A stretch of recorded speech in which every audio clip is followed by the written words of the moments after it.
Hi everyone, my name is Ronan Moore. I'm really happy to be hosting this first Zoom meeting, this first talk on Saturday for the summer school. I'm guessing that, I'm hoping we won't have, but we may have a small few technical issues as we start off in the morning. It nearly is always the case, so if you can bear with us, if we do have those, very much appreciate it. So. Look, I'm really delighted that everybody can join us for this talk on creating livable towns and cities. As I said, I'm Ronan Moore. I'm a councillor in the Meath area, and I'm delighted to be joined by three live attendees this morning. We have John Fulham, who is the Public Engagement Officer for the Irish Wheelchair Association. We have Henrick Vandecam, who is the former Head of Planning from TU Dublin or DIT Dublin. And then we have one of my colleagues, Councillor Carly Bailey, from South County Dublin Council. So look, I'm really looking forward to chatting to all three. And what I would like to begin, and we will also have a fourth person who will have recorded, and that is Andrea Horan, who is an entrepreneur and businesswoman. And I had a talk with Andrea yesterday evening. Unfortunately, she can't be with us today in person, but we'll be playing that for a moment with our video. So maybe to begin with, what I'm hoping to do is I'm hoping to have a little bit of, I guess, interaction with the audience, and to do that, we're going to be using Mentimeter, and hopefully this will all work out. This is just to kind of get people's, I guess, minds going in terms of what we talk about and what we think about when we think of a livable city. That's great. It's working in the background. So what I'll ask people, the question I'm going to ask people is, when you think of a livable village, town, or city, what features stand out? So if you have not used Mentimeter before, you will you can use your phone, or if you have a laptop, and go to menti.com. So you can see it there, menti.com. Don't go to Mentimeter, because that will bring you to a little bit of the other side of the Menti website. So go to menti.com, and then you will use the access code 19908299. So 19908299. And if you enter that access code, you will be given this question, and you will have the option of putting in three answers. So really just asking for you, just put in those three answers, submit, and that will start to populate what is a word cloud in this case. So if people can start doing that. And as I said, well, people are going ahead and throwing those up, and we can see them starting to come in. As I said, what we'll start by doing is we're going to, in a few moments, we'll be hearing from a conversation with Andrea Horan, and then it will be going on from there to John and to Hank, and then to finish with Carly. So okay, so I can see the different words coming in there. I'll just give that a moment.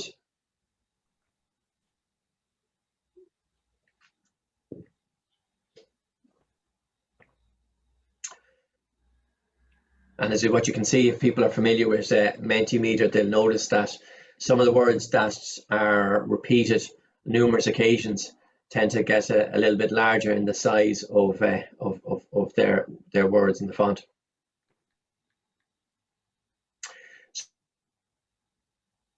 What I'm going to do is I'm just going to leave that for one more moment, and then what I'll start by doing is I'm going to mention about Andrea Horan, who will be the first person. In terms of the code, I see there's a question in. The code is up there on the screen. It's 19908299. So you can see there 19908299. It's brilliant.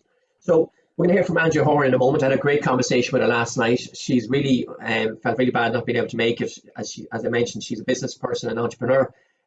She runs an ale bar, Tropical Popical, in Dublin. And unfortunately, the person she had to cover, she ended up having to cover for them instead. So I had a nice conversation with her last night. Andrea is the co-presenter of the podcast United Ireland with Una Mullally. She has lots of conversations around issues what vital to the country, discussing things that matter with a range of exciting guests. As well as being an entrepreneur in the area, she's also a feminist activist and a businesswoman who strives to achieve as much as she can. So we'll hear from her just in a moment. So what I'll do is just, as you can see there, some of the ones that stand out, and people can watch those on the screen. And what I might do, just again, because of the interest of time, I'd like, after our conversations with our speakers this morning, that we will have an opportunity to have a question and answer. So I think the guest beside me today will be seeing some of the things that have been put up there, And I'm sure a lot of the conversation that will happen will be around a lot of those different points that have been made. So what I might do is I might ask the admin in the background if we could go ahead with the first speaker, which was Andrea from yesterday evening, if that's okay.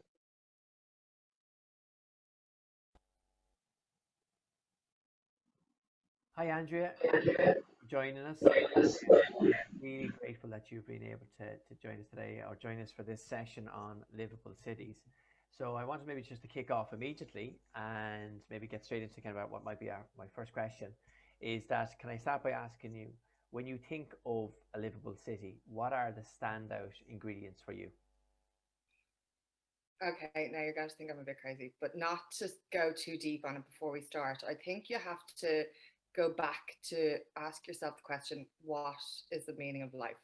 Sounds a bit dramatic, doesn't it? But I always think when it comes to cities, I always go back to what is the point of us being alive? Why are we here? All those deep questions. And I always come back to the point of like, we're here to live, we're here to create a society and not an economy. And an economy should drive our society, and an economy should allow us to do the things that make us happy and make us fulfilled, and to make us, I suppose, enjoy life. Like, we're here to, I think, have a good time and do good. So when it comes down to that, I think we need to face up to a big question and a big political issue that I think we have a problem with, is that our inability to value pleasure.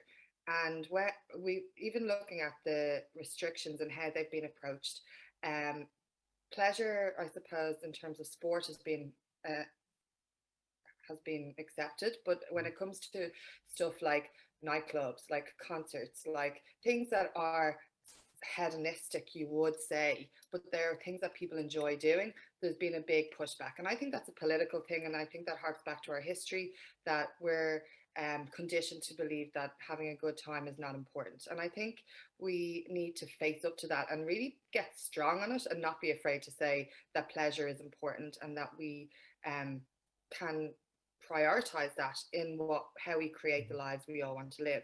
And then that goes secondary into creating the cities we want to live in. So apart from pleasure, there's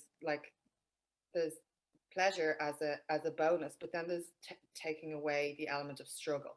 So everyone needs somewhere to live. We need to have places that people who are creating can live. And I think something that we've seen in the cities is that the cities are, as we look at our definition of success, it's very much based on accumulation and wealth, and look how well we're doing as a city. We've got this amount of money, and we've all these tech companies coming in and funding all of that. But what that's doing is pushing out the elements that make a city alive. So we talk about a livable city, but I think it's more important to look at making a city alive. So the things that make a city alive are the creators and makers and the doers. And if they're being pushed out because of high rents, because of no facilities, um, because they can't afford to live in the city, they can't afford to have recording studios, they can't afford to do anything. I think that's a big thing. So, and that is because we're not measuring success based on pleasure. We're only measuring success based on accumulation. And I think that's something that as a city planner we need to be looking at, and not just in a philosophy way, and feeling like we're like hippies or whatever when we talk about the importance of that. Because I think when you put all of that into city planning, and you only have to look at South William Street as an example, when we don't have that, things combust and blow up. And as we saw in the pandemic, when there was no facilities that was giving people an outlet to create and an outlet to let off their pressure valves, it all kind of came together into that big street party on South William Street. So I think without those facilities to allow people to enjoy themselves, we're creating a city that is lacking in color, in experience, and vibrancy, but also in social issues are kept under control with those things. So I think we have to be cognizant of creating a space that allows artists to be able to live and to be able to be part of that society. And things like easy things like when we have planning permission, that we are putting in art spaces that are dedicated art spaces. And the thing about art is that a lot of the time it can't be commercially viable, and we have to be able to see the value in it, that it isn't about making money, and everything doesn't have to be profit driven. And I think that's a really important part of the city, that when we're only looking at things that create profit is when we run into stumbling blocks. So they would be my main thoughts. Can I ask, because I know it's somewhat hard as we come out of COVID, and obviously it's still in the news in terms of very much live at the moment, the issues that are facing artists and the live music industry and so on. But taking us forward maybe in a year, 2 years, hopefully 6 months even, as we get to a stage where COVID is in the past, I know you've spoken a lot around the nighttime economy, kind of a 24-hour city. And I think it's something that people associate the artists and the art industry, particularly around that nighttime. Like, would you have any specific ideas around that? Because when we often think of a lifetime livable city, we're thinking of the daytime, but of course, there's so much more than that. I think, again, we're afraid of the nighttime as a city, and as people who are in charge, that there is this fear that it just is a nuisance. And I think we have to get to the point where we create a city that is able to be alive at the nighttime. And even today it was highlighted that there's Tengu that applied for a nightclub license. There's a neighbour taking a case against them with On Board Penola, even though DCC gave them permission to stop them being allowed come alive at night. So I think we need to get the balance right, and I think that's the very essence of a livable city, is that it is balanced for everyone, that it isn't skewed. And I think that's what the problem with the restrictions has shown us, that there is a skew towards sports, which we obviously are very important as a culture and as a pastime, but that there is a skew toward that. It isn't skewed, that it does allow for everyone. Not everyone wants to get up early in the morning. Some people are nighttime people, are shifts workers, and it's not just about being hedonistic and going to clubs with a 24-hour city. What's important is that people are able to get food at nighttime. People are able to feel safe in a city at nighttime, that there's transport links in a city, that there is all the elements that make up a daytime should be available in the nighttime, just in a different guise. And it feels kind of childish that we're making people go home early. And that's been, again, restriction based, that we've brought all curfews down, and obviously that makes sense. But again, it's this fear of the nighttime, of what can happen. And we do have to get more. I think there is a lot of work to be done in a mature way of how we approach drugs, alcohol, and how we as a society are so reliant on those, and that that it doesn't become just nightclub focused. And whenever anyone hears 24-hour city, it's like, oh, people just want to go out and get drunk. It's not about that. It's like, why don't we have museums that are open later? If you want to go to a gallery or a museum past 6 o'clock, it's impossible. Why can't we have a cafe society? If you try and get a coffee, and I know that's relying on the market, but why do we not facilitate these things, that we have not just an economy? And I hate when people talk about the nighttime economy, because then we're just bringing it back to making money and accumulation again, and making it business focused. I'm a business owner. I'm very interested in businesses working and doing well, but at the same time, I think it's very important that we focus on the culture of that can be allowed in the nighttime, that it is what we like doing, that we can go for dinner at nighttime, that we have licensing laws that make sense, that we can dance at nighttime. Not everyone wants to go home at 2:30. Why are we like infantilized that we have to leave the city at that time? And we're like, there's no kind of connection of thought in terms of how we approach policing, how we approach transport, how we approach and there's so many cities around the world that have done this, and that have allowed it, that it doesn't become a social nuisance, and that they approach it as a business in one sense, but also in what is a city for, but to allow people to live and to make money, and to have their businesses, and but to have like fun. Why are we so afraid of fun is like my key thing. And I think from the nighttime economy, in terms of clubbing, what is I've really noticed in cities is that when you have apartments, let's say, coming into cities, that the people who are building the apartments are responsible for the soundproofing, so that it does create a facility that allows everyone to live there, as opposed to somebody's living there so you can't have a nightclub, the nightclub's open so you can't have a shop. So like, we have to start looking at a full ecosystem that is connected and that allows all of those things to thrive. I'm conscious of time because we are going to have three speakers. So one last thing I'd love to ask you, and because you did mention already in terms of you're a business owner and you're an entrepreneur as well, and sometimes there's a narrative that somehow having a livable and sustainable city is somewhat against, or sometimes in kind of with business owners there might be some sort of a conflict, when in fact it's very much can be a win-win. So try to keep it maybe within the minute, because I do know we're going to move on. But is there anything that you see yourself that really is kind of that win-win between for business owners and the livable and sustainable city that is something you think would be very good to bring in? Yeah, I think if we refer back to Wayne's World, and when they said, if you build it, they will come. If you build a city that's accessible to people, that has facilities, that has the amenities that people need to survive, including the things that we've been talking about for the whole of the pandemic, toilets, seating. If you have those all available, if you have roads that are accessible for people who have difficulty walking, older people, people in wheelchairs, that people will tend to move into the city. And the less cars we have, I think, is definitely very important. And we've have that big scraps that are all going on with pedestrianisation at the moment.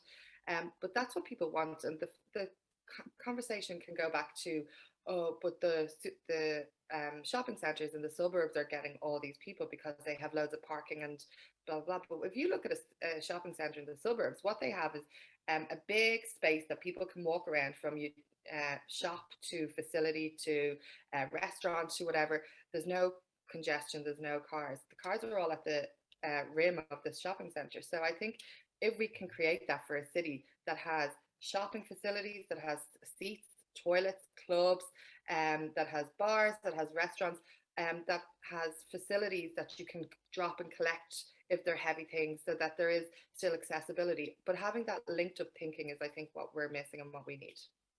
Thanks, Andrea, so much, and it's great to finish your Wayne's World quote as well. So, look, I really do appreciate taking the time out to have a chat with us this morning, and look, wish you all the best, and thanks once again. Thank you.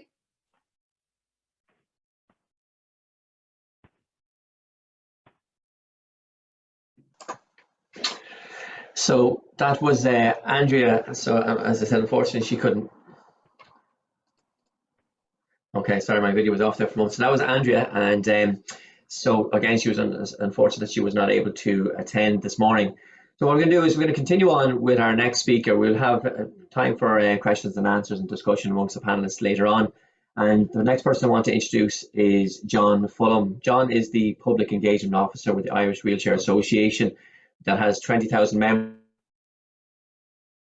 that are vocal advocates for the rights for people with physical disabilities. One of the association's most recent campaigns, Not My Independence Day, highlighted that COVID-19 restrictions that had affected the population, such as limits on travel distance and access to pubs, restaurants and cinemas, is only just a small flavour of what a lot of people who are living with disabilities have to go through on a daily basis. So, John, I'll hand it over to yourself, if that's okay, and you can take it away. Okay, thank you, Ronan, and good morning, everybody, and thank you for the opportunity for us to be here and to be part of the discussion. And that's really the point where that would be topmost on my list. Listening to Andrea there, it was very interesting talking about Andrea. What is the meaning of life? And for people with disabilities, and I'm coming here representing disabled persons' kind of point of view, the problem is that oftentimes we're not given the opportunity to be part of the meaning of life. So it's really bringing it up a level. And while, look, we're all very, very much aware of the challenges. I don't want to go into the specifics, but because I don't want to be too negative. But again, it's about having the opportunity. So if you're looking what is a livable city for people with disabilities, transport is an issue. Access, just just moving around the area is an issue. Just all those things, and the problem being that they're completely excluding, and what they're saying to people with disabilities is that you're not important enough to be included in our society. That is the message that it's sending out there. And I suppose that what we really want is to be given the opportunity and to remove those barriers that stop disabled people stop the creative people with disabilities getting into the creative area. I'm all for Andrea. The nighttime economy. What I want is that cafe culture, that I can go out and be part of the social scene and sit down and have my glass of wine and have my dinner and in a lovely open area, and know that I can get home in the evening time using public transport, knowing that when I go there, that the place that I can visit gives me the dignity of being able to go to the toilet. That's really what the true inclusion is. But what do we need to do to make that happen? And for I suppose disabled people, it's include us. Let us be part of that discussion.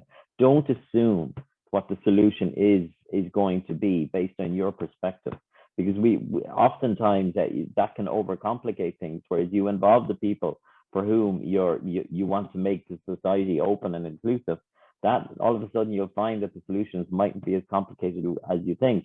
And the problem being, if we've proven because of that, even when you see the societies reopening up after COVID, in certain areas, the disabled person's voice wasn't included, and now we're retrospectively having to go back and to continuously challenge. And from a local government point of view or a business point of view, you have to then go back and fix what wasn't done correctly. Now that's not just sensible. And from a very simple thing of not including the voices that you need to hear. And it just feels after COVID that we're nearly taking a step backwards. That the decisions are now being made without our voice, the disabled person's voice, being included. And that's really the back of it all for me is, if we're truly inclusive, put yourself in the other person's shoes. If you really want to include whatever cohort or audience you want, whether it be disabled persons, whether it be women with buggies, whether it be whatever it is, and if you really put yourself in the shoes and be open and willing to ask the question, what do I have to do to make sure that they're involved? And if we can do that, then all of a sudden, now we're talking culturally, we're taking the ship. So and it's all part of the diversity and inclusion discussion. I often tell people, don't focus on diversity, because if you do that, you box tick. But if you talk about being truly inclusive and want to include the various audiences, then you'll get your diversity in spades. And there's a business case behind this. If you include all different groups of people, and disabled people have a contribution to make, we can add value, we have money to spend, we have business to give to you. But if a society doesn't do that, well, you're missing a trick. So and what COVID did, COVID was really useful because it gave the rest of the world a really good example, as you mentioned there, Ronan, of what it is like for people who have disabilities or mobility impairments or challenges to live every day. So you couldn't get to the pub, if that's what your thing is. You couldn't go to the cinema. You couldn't get on a bus. That's the life for many people. So how do we change it? What do we have to do to make it more inclusive? And it's really about the engagement. I certainly want to be part of it. I want to see the communities. I want to see the businesses flourish in my community. I want to see the town centres. My father was a self-employed man, so I'm a dinosaur. I'm against this complete focus on online shopping, because what that's going to do is going to fundamentally undermine the infrastructure that we need in our towns and in our cities. And so to make those welcoming. So what do we need to do? How do we engage with the right audiences? So today is a really good opportunity to be part of that discussion. And that's what I'm interested in hearing and seeing, is what are the questions and what do people have to say? And then to make sure that our voice is part of it. So we talk to you, we talk to politicians, who do we influence and who do we talk to? What are the right places to go in the planning process? As an Irish Realtor Association, we try to get at the root of the problem. So in terms of access to it, like we're constantly engaging with builders, we're constantly engaging with the architects to try and get them to look at a more fundamental level, and even try to influence. So we need to change the regulations. So Part M says that housing can be livable, visitable by someone who has a disability, but not actually livable in. So, and I don't want to go down the whole route of housing, because that's a whole other discussion, but it's part of the overall picture. So it's around that inclusion, and how do we gain? I'm interested in what Henk might say in terms of how can we utilize the planning process. But the first thing I would ultimately say is always welcome our opinion and welcome our input to the discussion. That do it with us, not without us, and then we won't be trying to repair the mistakes that we've made over the last 20 or 40 years. And ultimately, we're all going to benefit. Ultimately, that, you know, we'll have the accessible transport, we'll have the green spaces that work for everybody. Because I want to be part of the community with all of you. I don't want, like, the one thing I laugh with concerts is they have a certain section for people with disabilities. And in a way, I understand the logistics behind that and insurance wise. But ultimately, I want to be down. I nearly want to be down crowd surfing now. I'm a bit too old to be crowd surfing anymore at my age. But that's where I want to be. So, and that's the ultimate. That's where we want to go. So it's making sure that everybody's point of view, yours, mine, Henk's, Carly's, whoever it is in that, and we preempt it. But it just certainly gets a feeling at the moment that we're taking a step backwards after COVID, and that's really the sense of the community that I work in at the moment. So it's how do we reverse that? How do we make sure that doesn't happen again? So I'm sorry, now that's probably a bit of a rant, but that's really the message that I would say in terms of inclusion. And I'm open to listening and discussing as to how that happens and what is the process that we need to do. And we can always do things. Look, at the moment, the Paralympics is on all over your television. We're having great success. But even after that games, Ireland will have to look at what we do and how we do it to make sure that we're better for the future. So the same principle in making our towns and cities livable. Thanks, John. Thanks, John, for that. I mean, it's really striking input, especially for somebody. I think your point at the beginning and in terms of the campaign and how COVID has basically, the issues that it has created for the majority of the population, in that sense, are ones that are being lived on a daily basis. I think is very, very strong. Look, we'll come back later on to during the discussion. So thank you very much for that again. And I might move on now to Henk Vandecam.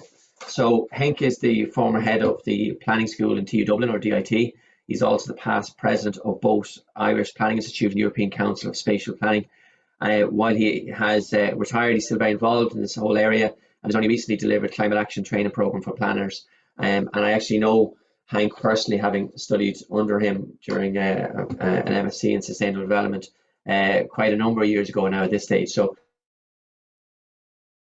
it's great to meet Henk again. So Henk, I might leave it to yourself to start off our next chat, if that's okay. Yeah, lovely, Ronan. First check whether you can hear me and perhaps see me as well. Great. Yeah, perfect. Okay, well, very interesting so far what we've heard, I think. And I think I might refer to some of the things that have been said. But I have to say at the outset, Ronan, that your brief to me was to talk about climate change challenge and livable cities and towns in that context. So I'm afraid I'm going to sober up and bring us back to that enormous challenge that society faces. But I think the interesting thing is that in many ways it will address the challenges that Andrea and John were talking about. And the first thing I would say about climate change and climate action is that we need to approach it in a positive way, rather than see it as a dramatic thing that affects society, and that means that we have to change our lifestyle. And because you very quickly may get into a negative spiral, and then we won't achieve the things we have to achieve. So the first thing I would say is, can we approach it in a positive way? And from the research I've done so far, it's quite surprising that many of the things we have to do as a society, particularly in the environmental field, are actually fun things or positive things. So I actually don't see that as a problem, to see it as a positive approach. We need to say this is something that we have to do. We have to face the challenge. We have to change our lifestyle. We have to change our urban environment. But those changes don't have to be negative. And the second thing I would say is, let's not look too much or focus too much on the quantitative targets. We have the Paris Agreement, and there is a figure there that we have to achieve in terms of the maximum temperature increase. But at local level, I would suggest let's just move in the right direction, because that's much more doable and much more satisfying than all the time saying we haven't reached our objective or our target yet. So qualitative rather than quantitative. So those two things at the outset, Ronan, and to know that you're moving in the right direction, you need to have goals. And I would say that the primary goals for cities and towns, and I'm particularly talking from a planning perspective, are threefold. The first one is the overarching goal of reducing emissions. That is, of course, necessary, and the zero carbon economy, etc. But there is also a very important goal in terms of biodiversity, because we've lost a lot of biodiversity, and that is related to climate change, as I understand from the scientists. And there is a real contribution that we made in towns and cities to improve biodiversity. And the third goal is the fact that the reality is that we will have to live with climate change and the changes it brings. And that means we also have to have a goal of adapting our towns and cities, rather than mitigating, adapting and making our towns and cities and villages more robust in the new climate that our children and grandchildren will live in. So those are the three goals. And I think that to pick a few examples of how things might change, or how we might affect change, I would like to focus first on the word water, because it's interesting in the word cloud that I saw briefly at the start, and I'm sure it's getting bigger as we speak. I didn't see the word water yet, and yet water will be an important element of towns and cities, I think, much more important than it has been in the past. And when I say water, I mean surface water, lakes, ponds, canals, areas that occasionally will flood and then will become dry again, but then a week later you might see water on them. Even the streets in the housing estates from time to time will be wet. And we have to get used to this idea, because the big change is that we get these flash floods and short periods of very heavy rain, which is a problem, of course. But if we have more the city as a sponge that can accommodate this water, but again, seeing it as a positive rather than seeing it as a problem. Because the funny thing is that I think real estate experience is that water is actually an enhancing feature for property values. People like water. They like to be near water. They like to see water. So again, this is something that, okay, I'm talking a little bit extreme perhaps, but if you just start with that at the outset, then a lot becomes possible. And of course, we need artists here. It's all about creativeness and thinking outside the box and new solutions and all of that. So I think temporary flooding of areas is something that we have to get used to. And also for livable towns and cities, it may mean that we have temporary land use. That something may be there for a couple of years, but we realize in 10 years' time that area may be a no-go area because it will simply be flooded. Okay, that's 10 years from now. We can still use it for something else for 10 years. Let's do that, you know. In other words, not see everything as permanent, cast in stone. Another one I would like to focus on, if I have time, Ronan, the time goes quickly, but it is this extraordinary thing that has happened from my perspective over the years, certainly since you and I were talking together last, is that a word that used to be jargon has become completely mainstream. And the word is green infrastructure. I find it extraordinary that 10 years ago, that was a word that people, ecologists used and planners, but now every development plan, every local area plan in the country is having a reference to green infrastructure. And the words are very important. And here I would like to refer back to the word cloud again, that the words that came up straight in the first couple of minutes were words like open space, pedestrian permeability, walking, parks. All of that can be part of green infrastructure, and green infrastructure is so important for the high level goals that I mentioned. Biodiversity improvement, and also the adapting to climate change, because green infrastructure in a town can have this sponge function. It can absorb water much better than any other part of the city, and therefore, and it's fun. It's a nice place to be in. So green infrastructure is going to be critical. And when you think about the words, green, of course, we all know is nature, and we talk about nature-based solutions and the importance not to focus on engineering too much, but on nature itself. Let nature work for society rather than the other way around. But also the word infrastructure. Infrastructure means making things possible. You know, you need electricity, you need roads, you need footpaths. Well, green infrastructure is exactly that. It's something that is necessary for a village or a town or a livable city to be effective and competitive and pleasant. I love the reference to pleasure word in your recorded interview with Andrea, because everything should be pleasurable, and the green infrastructure is such a good example that it is contributing to business in a positive way, contributing to biodiversity, contributing to fun, and perhaps even to the nighttime. Although we always have to be careful with light and animals, because they do like darkness. So I would like to probably stop it there. Maybe say one last word responding to Andrea's point about the comparison to the suburban shopping center, which is walkable in the middle, and then the cars stay outside. And yes, you're absolutely right. That is how a city center should operate. And many cities do that already. But funny enough, that can also apply to smaller towns and even villages. And I think on transport, people talk a lot about sustainable transport. The future that I see is, of course, electric vehicles will be an important component.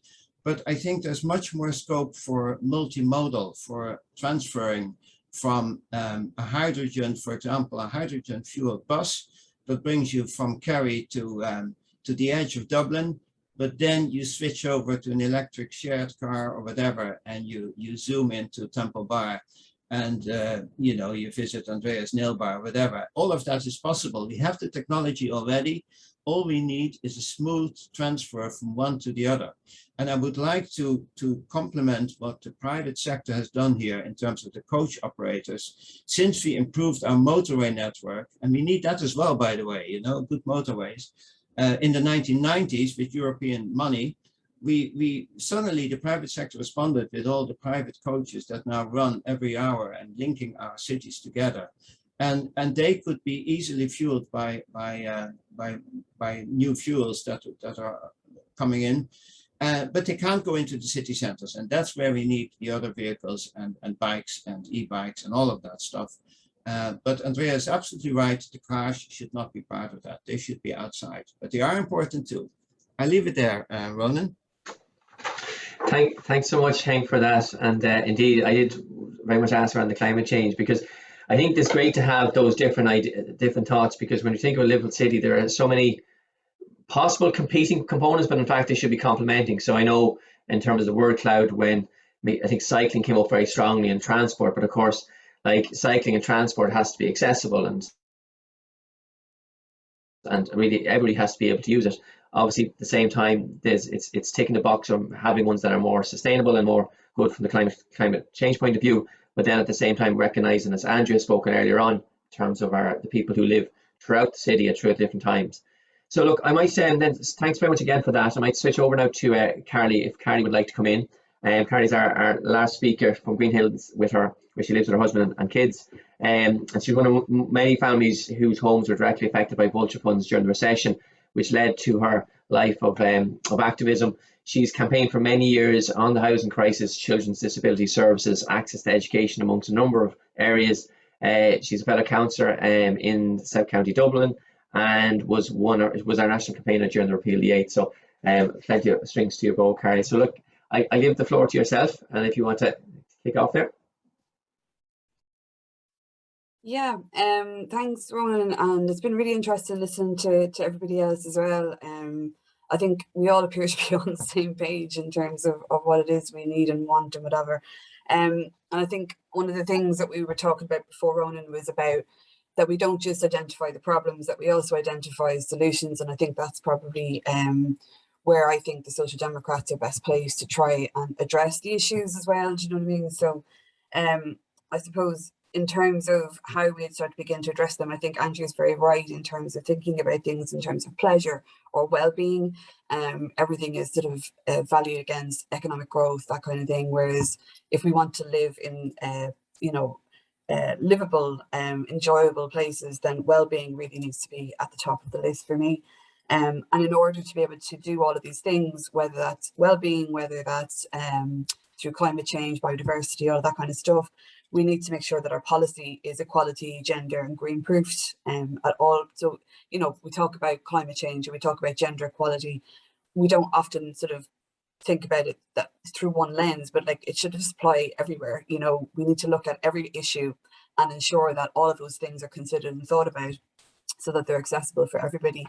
I suppose just to start out with, obviously I'm elected onto South Dublin County Council since 2019, and I'll talk about that in a little bit, but I must preface that with saying that I grew up in rural Ireland. I grew up on the border, actually, through the bad old days, but so I'm very used to and really understand and know what the issues are in rural Ireland as well, and I think it's important that we talk about those too.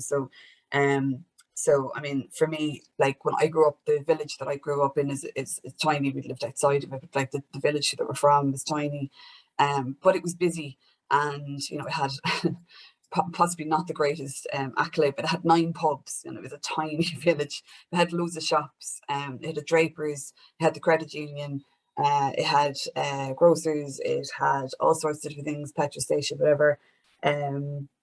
But that's really been decimated over the last probably 15 to 20 years.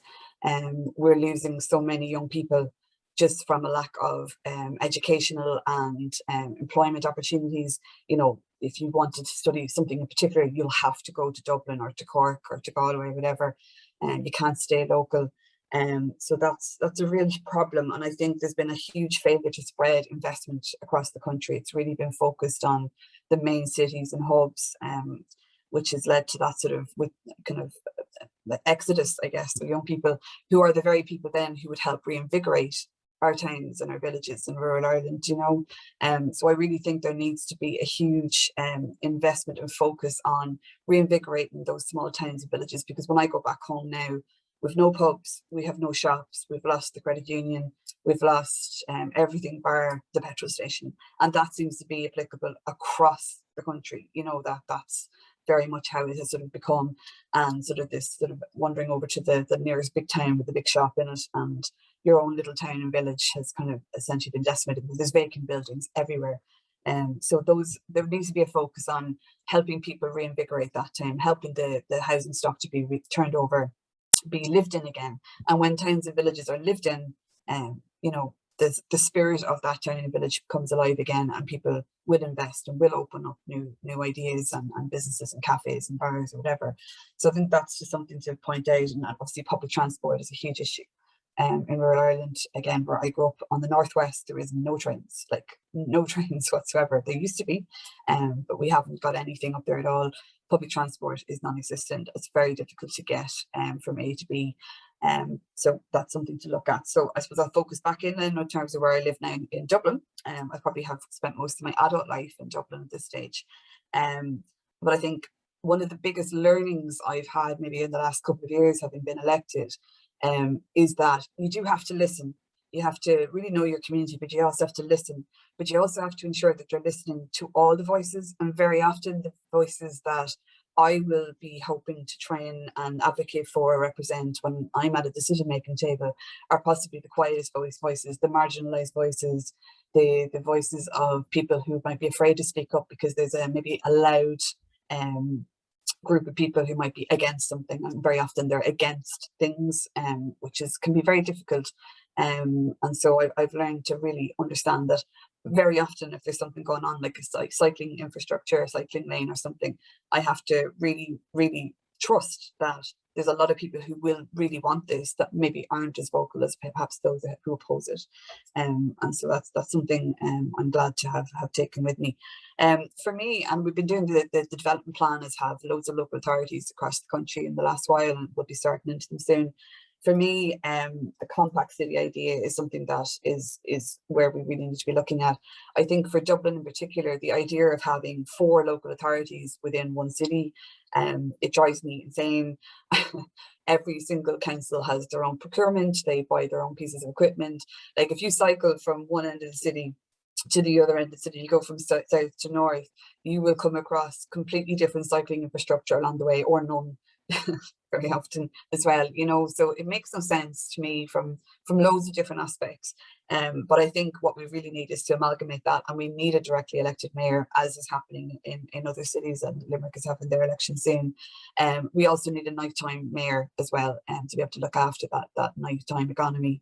So I think that idea of compact city, so like some people call it 10 minutes, some say 20 minutes, some people say 30-minute city, is this idea of that where you live, you can access employment, you can access recreational activities, you can access cafes and bars, you can access arts and culture, you can access healthcare, childcare, all within either 10 to 30 minutes, and that you can access them easily by either walking, cycling, or via public transport, and that we really reduced car dependency as a result of that. And obviously, you know, like I'll go back to what John was talking about, like it's very often easy to forget that not in every instance, but like some people with disabilities will require a car, and that's just the reality of it. They can't use the bus.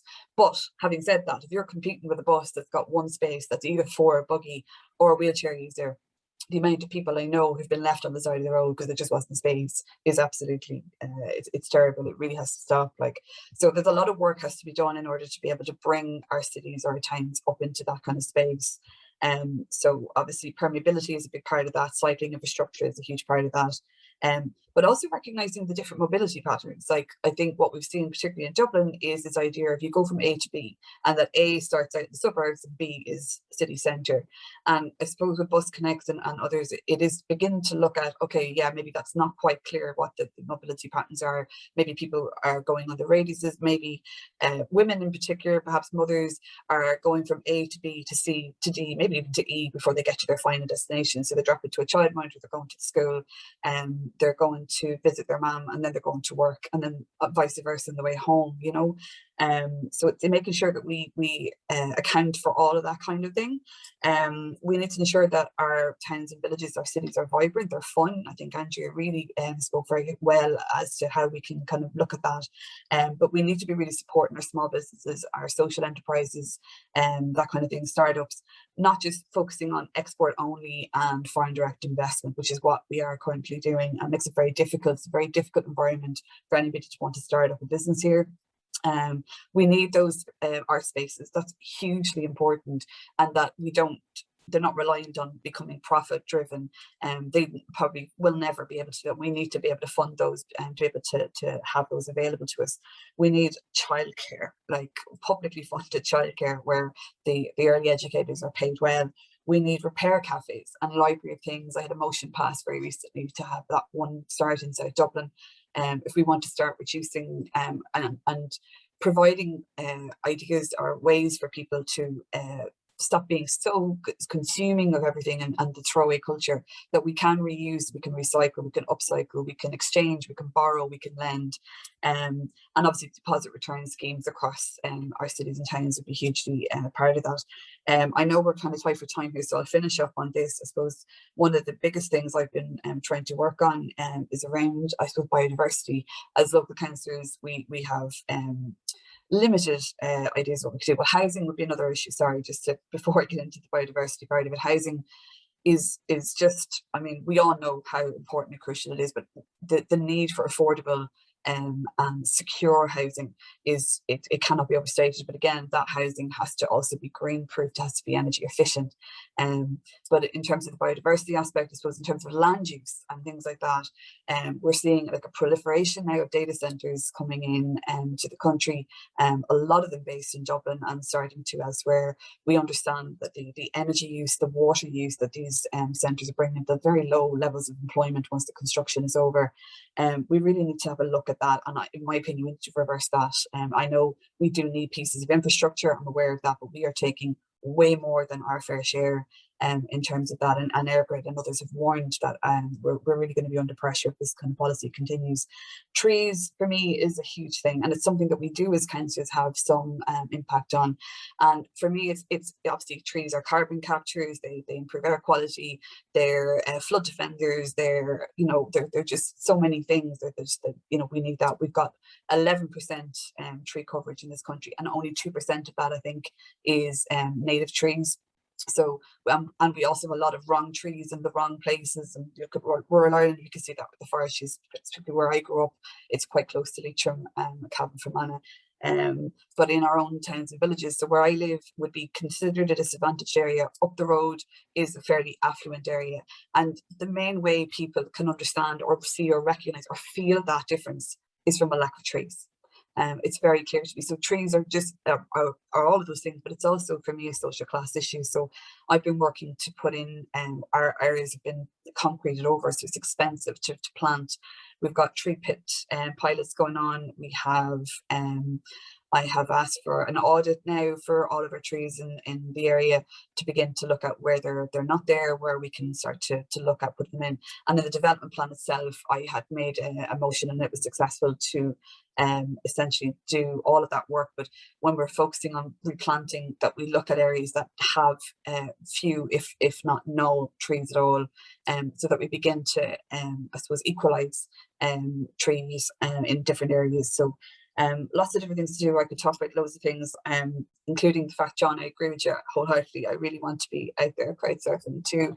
I think I'm probably a bit past it also. But safety, sorry, just one very last thing. I think it's really important. Safety, like in terms of urban design and placemaking, up until very relatively recently, it has been designed by men for men. I think we need to be looking outside of that now, and safety is one part of that. That feeling, if you want to live in a livable city, you need to feel safe, and you need to feel included, and you need to feel you can participate.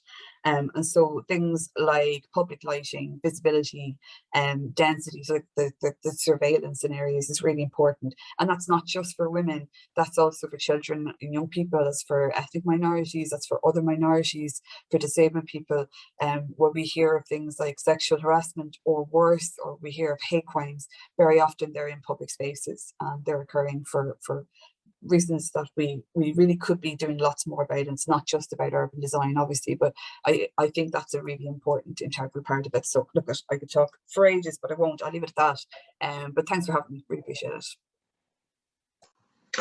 it. Thanks, Carrie, for all that.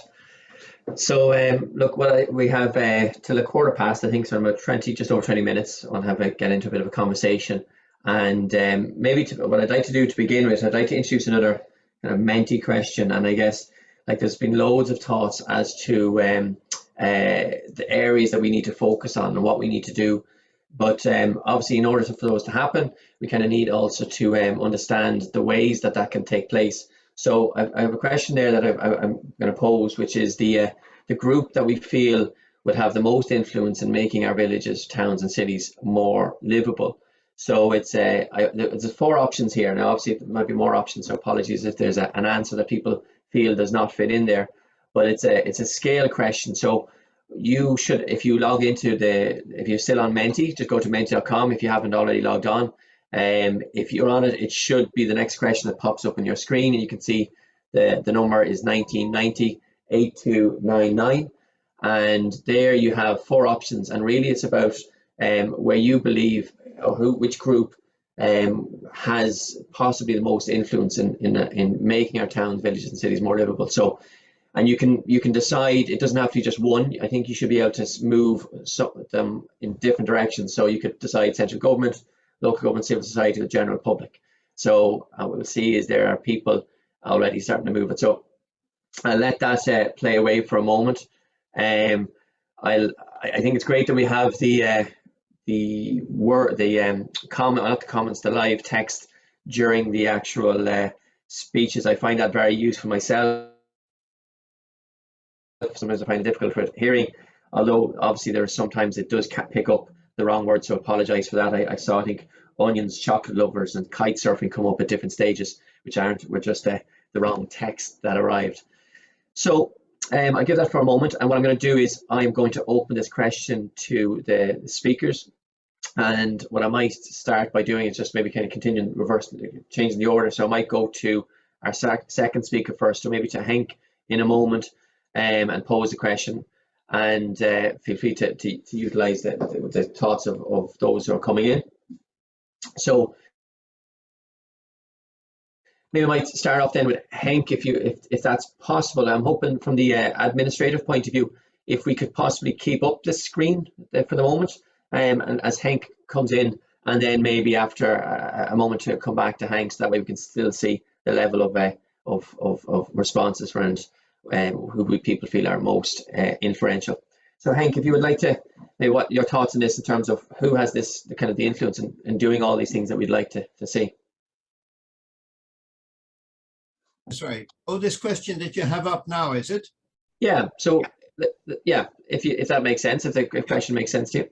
It does. Well, I would say I'm not sure exactly what the difference is between civil society and the general public, but my inclination would be to go for local government and the general public, because some of the things that I was talking about, and it needs a radical change in values and a radical change in local actions. And it's no good if you do that only in legislation or national policy. And as I said at the outset, a lot of this is very positive. So I think if you get people involved, it will work. And therefore, the general public are the key. And to channel that is people like Carly. You need councillors, you need local government. And to give you one example of that, when we had the crash in 2008, a lot of building projects were shelved, and a lot of sites that were earmarked for development were left unused. And in many cases, people said, can we use this for a temporary public park or a community garden or something that will improve the environment? For two reasons. One of it is because often these sites were very ugly to look at, vacant sites, but also to get local benefit from it. And I think that was kind of the guerrilla movement from the bottom up that in many ways was very successful. And then people started saying, well, why don't we make this permanent? Or why don't we consider this in a more official way rather than just the local people doing it for themselves? But it came from the local people, and community gardens in Dublin has been a very strong movement, and it fits right into this green infrastructure thing that fits into the climate action. So it's win-win-win all around, but it's the local people who started it, and we mustn't forget that. So I would go for those two. Thanks, Henk. And I guess just in terms of the maybe clarity and where the civil society, kind of the idea of civil society are kind of the general public, where they come together though in more NGOs, is it? Or groups like your local charities, your local community garden group, so on. Yeah, effectively, yes, in many respects. So as opposed to maybe the public and the electorate in terms of the votes that they might choose, or simply making these submissions to their county development plan and so on. But great, thanks so much for that. I might move to Carly, and maybe, well, I might just, Carly, to kind of maybe put you a little bit on the spot. I know a comment had been made regarding one section that may have been missing, and that, of course, is the idea of the effectively the executive within the county council. So you have the kind of the non-elected executive, the planners and so on, and then you have the elected officials like yourself. And I know myself as a councillor, sometimes to the general public, the difference is not always seen. So when I local government there, it's both those two. But maybe you might maybe make a mention of that as well in terms of when you're talking about local government and the role that each kind of can possibly play. Sure. Yeah. I mean, I suppose from the outset, like for me, the main influencers are the general public, because there are people who vote for the councillors, for the TDs, for whoever, and then that is reflective in terms of policy and policy setting, whether that's at central government level, whether that's at local government level. And if people don't vote or whatever, then, or there's a particular cohort that will vote more often and will always vote and that kind of thing. I think, you know, it's how we've managed, I suppose, to be where we are at this moment in time. So obviously for me, like I wouldn't be here being able to challenge things, to be able to sort of advocate for other voices, other than the fact that I got voted into that particular position, which is a huge privilege.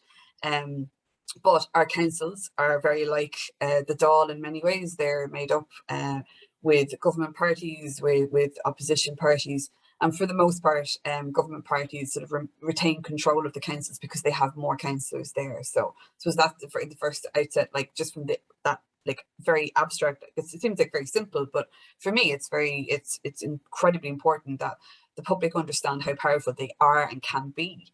In terms of that, I think then like if we're talking about livable towns and cities and planning permissions, I suppose would be a huge part of that planning process. And while councillors do have and can have quite a good say in terms of the development plans that are there and created, the reality is planning permission has got nothing to do with councillors. And I think we've go back to the bad old days as to why that's a good idea. But at the same time, you know, and that those planning permissions are basically looking at the development plan and other planning regulations and legislation to see whether it's fitting within the county. So I feel, yes, executives definitely have, without question, a huge amount of power and influence over these things, but don't underestimate what local councillors can do.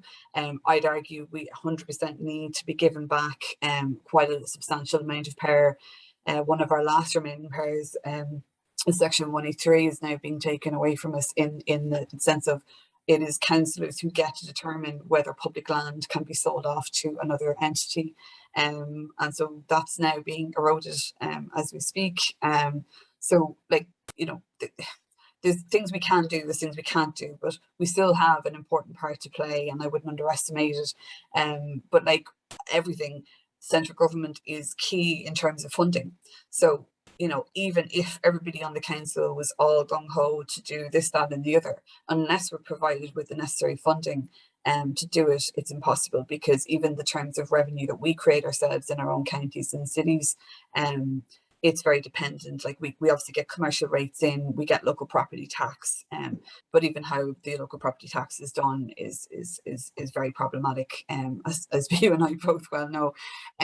So all of them matter quite significantly. Civil society, I suppose, in terms of things like residents associations, that kind of thing can be quite influential. And I guess that's where I feel it's important to have an alternative voice sometimes on the council, because less affluent areas are less organised, have less representation, have less power, even if it's soft power, to be able to influence when they probably need it the most. So all of those things matter, I think, but I don't know if there's any one. I think they all have like equal kind of levels of importance. Yeah. Thanks, John. Can I throw that question over to yourself as well?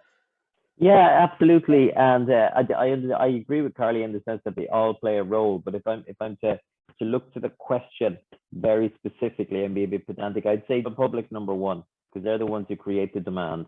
And we've seen it in many campaigns, or just many ways where they influence and they get behind it, whether it be the recent referendums, whether it be on your pro-life or anti-life or gay pride, whatever it is. If you can get the public behind the momentum of what you want to achieve, they're the most influential thing. They go to the businesses, they go to the towns, they go to the cities. But behind that, I would put local government second. And I have to say, in my head, when I'm talking local government, I'm also including the non-elected civil servants in there. So I'm those who are those town planners, those who are running the day-to-day, those who are doing the administration in the offices. They all have a part to play, to be honest with you, and just by doing the best that they can do. But if you want to influence locally, local government, I feel is the second. But notwithstanding the fact that we always have to continue to work on that broader framework, where the state puts in the resources or puts in the legal frameworks that enable us to do what we need to do. Another question there to come in, that's obviously COVID-19 has obviously been such a big challenge for us over the last while, and obviously we're in the midst of the climate change crisis as well. In terms of the opportunities that these two two huge issues that we've been dealing with and have to grapple with. Like, is there anything that jumps out from there that, like, obviously there's negatives, but can we take some positives from these to really try to implement within towns, villages, and cities? And I might, if it's okay, I might start then with Carly on that, just again to continue on. So maybe we can come to Carly first in terms of where you see opportunities that are coming from these two particular crises that have allowed us to kind of rethink how we well, I think we have in our towns, villages, and cities. In terms of the public health emergency, I guess what it has, I suppose, demonstrated very well is that things like education and employment can be done in different ways, and done successfully. And like everybody, I think it's really important that we get third level students back onto campuses as soon as we can, as soon as it's safe to do so, get people back into their workplaces if they want to do that. But I do think, for example, people say lone parents, say, people who are parenting alone, people who have a disability and it's very difficult for them to access campus or to go where they want to go, people who can't afford to move to a big city but they want to do a particular course they're really interested in that's not available to them. I think we need to start to expand our idea of how education can be delivered, and that we make sure it's accessible to lots of other groups and not just the traditional student or idea of that. Again, with workplaces, I think as many of us here, I was working throughout the pandemic. I had 2 children in primary school. I had to try and juggle the homeschooling as well as work, and working very late at night in order to be able to do that. Having said that, though, the idea of being able to do a hybrid arrangement, and albeit probably I had sort of that kind of as a sort of, like, our council meetings were always in person. They moved eventually to online, and what I would like to see is a return. We don't go back to normal, in lots of different ways. And for me, one of those is that we would have a hybrid system so that you can attend a meeting remotely. If, like, I've had to miss meetings because my childcare fell through. Lots of people in similar arrangements, and it's not just women, obviously, as well, but in lots of, I think it would open up the idea of local government for to be able to stand for election, if you felt like, well, actually I would be able to, and I could actually participate and be there for the votes and do all of those things, if that's in place. So, like, I think that they're the two off the top of my head. There are quite a number of other ones there. Climate change, I don't know. I think if what has happened over the last 12 months in terms of the flooding, in terms of the fires, in terms of everything that is very visible and right in front of people now. It's not such an abstract thing anymore. I think this idea of, it can be difficult to think, oh, well, that's going to be happening down the line or whatever. But when it's now right in front of us, it's very clear and obvious that it's there. I'm not quite sure what opportunities it actually presents, but I do hope at this point more people are beginning to understand how the climate change and biodiversity crises are, that we need to change our ways. It's as simple as that. Thanks, Karen. John, I might come back to you then, because I know, like, obviously the campaign the Irish Wheelchair Association was running around COVID and the impacts of COVID, but then I think there's also, maybe has been mentioned about how COVID, while it has opened up, has given us lots of opportunities as to how we might open up society, but that has not always been in the best way. So to your own perspective then, where you see the opportunities, again, whether it be COVID or in climate, in terms of where we can make our cities more positive and livable?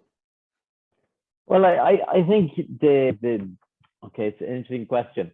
What it has done, it has challenged us on our norms.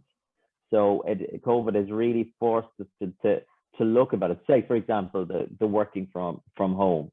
I would suggest to you that before COVID, there would have been a real resistance to embracing that, because for no valid reason, as it turns out. So that's an example of where COVID has presented an opportunity just to challenge us in how we think about things and how we do it. And also, so if you even look at that for disabled people, it's given an opportunity to show that we can adjust, and disabled people are very resilient. But we've also got to learn from it as well. So one example I would give on that, just to try and make it more understandable, is that working from home has opened up the world of virtual engagement. But what we need to be very careful of is that businesses or organizations don't see virtual engagement as the solution for including people with disabilities in the world. It's actually very isolating in its own way. So that's not the solution. But what it has done, it has challenged us to think differently, but it's also then given us opportunities. I know for us from an organization, we couldn't bring people into our centers, so we had to just throw everything up in the air and redesign and go into outreach mode and support people. And now what we've learned as an organization is that how important we are in people's lives. And so we can build on it. So all of us are important in everybody else's lives in that way. So those types of opportunities. So when we're going back, is to don't actually just think that the way we did it before has to be the way we do it now. And I know that might sound a little bit pie in the sky, but for me, that's been the real opportunity of COVID, is to challenge us to actually just think a little bit differently. Fantastic. Thanks, John. And then we finished with yourself, Hank, and I obviously with the climate hat on particularly, what would your thoughts be on that in terms of the opportunities that these crises present to us in making our towns, villages more livable? Yes, well, if I answer the question, if the question is how has COVID affected and how has climate change affected, just to pick one for each. For COVID, outdoor life, I think, is really an important consequence. Yes, we have learned to work remotely, but we've also learned to live on the pavement in the towns and the cities. And that's a remarkable thing to have happened when you really look at it, because it has been the businesses that have responded because they couldn't have people inside. But they have been listened to, from what I can see, by the county councillors and the executive in the local authorities, who have come out and removed car parking spaces and made them into outdoor sitting areas and widened footpaths and created cycle lanes in roads, etc. All of this has happened. Let's not be too negative, you know. And it happened almost overnight in the middle of a crisis. So I think that's an enormous outcome of the COVID crisis. Whether it will stay is another matter, but we should observe it. And on climate change, I think, again, kind of without people realizing it, but I certainly over my career have seen that happen. We have got used to high density living. Now, not as much perhaps as people in Paris or in other cities in Europe, but certainly apartments are no longer an exception. And while there are also many negative issues and problems and affordability issues, etc., the fact of the matter is that Ireland used to be people living in houses with a front garden and a rear garden, and preferably semi-detached. And that has changed. And with that has also been the public transport provision, because high density makes it possible to have public transport. Now, notwithstanding all the problems that Carly talked about for the villages, of course, but just for the cities. And that has been an enormous change. And I think the climate change is now accelerating that, because we constantly hear about compact, the need for compact urban growth. That means higher density, not necessarily high rise, but certainly higher density. That means better public transport, because they go hand in hand. But that has created a problem. And coming back to John's point about remote working, high density and remote working doesn't always go very well together. And I think that coming back to the COVID then again, I think what we've learned from the COVID crisis is that there is a friction there, and we have to get that right. People in small apartments with the need for two workers having two separate rooms, two computers, but then also perhaps children being at home because the creche is closed, that has caused issues. But there are solutions to that as well. There are, for many years, I've suggested that you could have community buildings in local shopping centers where people could work just to get out of the house. And, you know, the technology again is there, combined perhaps with all sorts of other community services for online deliveries, so that we don't get all these vans and trucks going into the housing estates. Why don't we have them delivered in a central point in the local community where people pick them up? Internet cafe, the bus stop should be there at the same location, so everything gets combined. The crash, perhaps, childcare facilities, And this is micro planning, but we have people trained to do that. And all you need to do as a public, back to the general public again, to ask your councillor to say, are your planners, are our planners doing this in my local area? Where is my community building where I can bring my laptop and work remotely, but not in my own apartment? Those kind of things we need. And I think people can vote with their feet. The councillors are there. They will listen to people. And if we all do it at the same time, things could happen very quickly.